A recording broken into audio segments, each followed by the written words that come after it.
Happy Monday, everybody! So, Monday again, and I hope that makapag-make time kayo for your devotion because it's the start of the week. Most of us are actually working, or if not, most of us are actually taking care of our family who's working or who's going to school if you have kids, or kung bakasyon pa, you're taking care of their needs for the entire day dahil nasa bahay sila. So, I hope that, through our busyness, we can still find time to make sure that we slow down and take time to meditate on God's Word, and of course, most importantly, pray so that you can communicate with Him. So, let's start with our today's devotion. For today's devotion, what I suggest for you to do is to read through yung Genesis chapters 1, 2, and 3. So, if you're new in reading the Bible, when I say chapter, it would be the entire chapter. So, makikita nyo dito, Genesis, this is chapter 1, and then ito yung mga succeeding verses niya.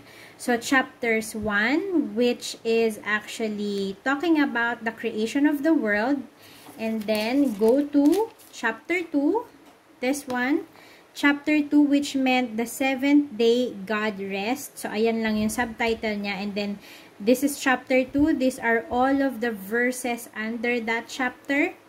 And then you go up until chapter 3. So this is chapter 3, which has a title, The Fall. So these are all of the verses of chapter 3 hanggang dyan at hanggang dito before mag chapter 4.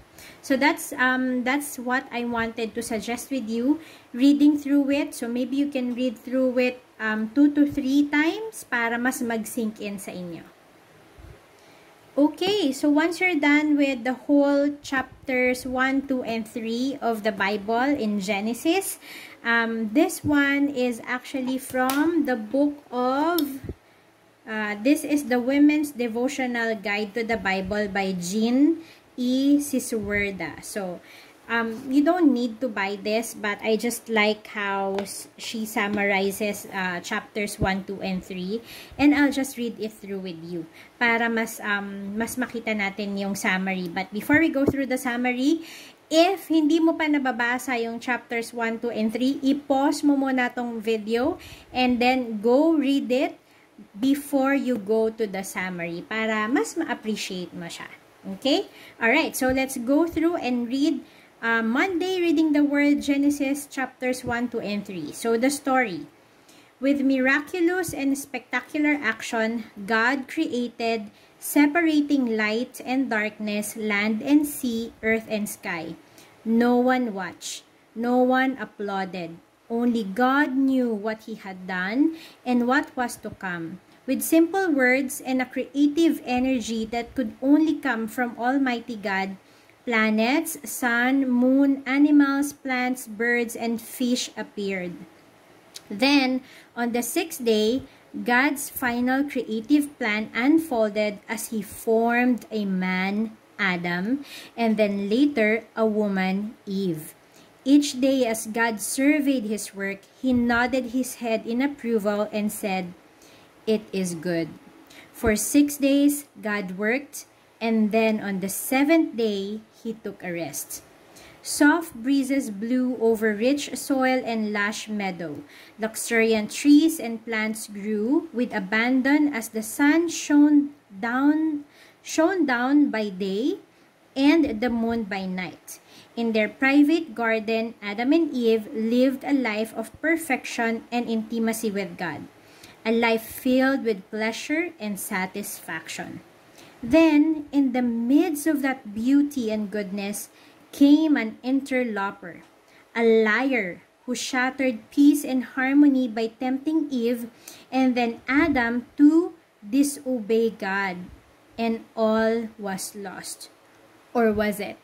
Yes, kaya mas maganda, we read through yung chapters 1 to 3 para mas makita natin at mas maintindihan natin yung summary nito and the tempting question. Was it all lost? Well, as we all knew, it was not lost, diba? So we already have all of the entire Bible, 66 books of the Bible, from Old Testament to New Testament, and we know the good news and what happened after which, right? But the very message of Genesis chapters 1 to 3 is how God magnificently worked all of that creative art and intelligence to make sure that we will brought forth into this home, temporary shelter, temporary home that we call earth, right? And then God was able to make sure that He creates everything first ng mga kailangan natin, right? So, siya nang bahalang nag-create ng space, ng land, ng water, ng sea, ng air, ng animals, ng plants that He cultivated on His own. And then, that's the only time that He placed the man. You know what actually made me realize after reading through that? Is that even before He created the first man and woman, God knew what we needed. And God specifically created all of the things that we can think of with regard to our needs. So talagang plinano na niya at alam niya na hindi niya tayo pababayaan, right? Even the land that will produce the crops and the fruits that we need to eat, He provided before He even created us. So He really made sure that He thought about it. And not only that, diba? He created the land, the mountains, the sea. So, hindi lang siya after our basic needs, which is the food and shelter, right? But He as well provided for what? For all of the pleasurable things that the eye can see. Ganon tayo kamahal ni God. And even with the kind of temptation, you know, that this liar, the interloper, he did deceive Adam and Eve. Up until this day, we knew, diba? Lahat naman tayo, nanggaling tayo sa sinapupunan ng nanay natin. So we came to earth with nothing but ourselves, right? We even came here with nothing, you know, with regard to kung ano yung alam natin or even wisdom. We don't have that. We have to be taught and we have learned a lot of things so that we can go through our lives. But God made sure that we have something so that we will be able to learn and we will be able to go through our lives. So, makikita mo dun sa Genesis that God is very intentional. That He made sure that we will know how much love He has to make sure that if there's anything that we need, He will provide. And even if wala na tayo sa paradise ngayon, He's doing the same thing.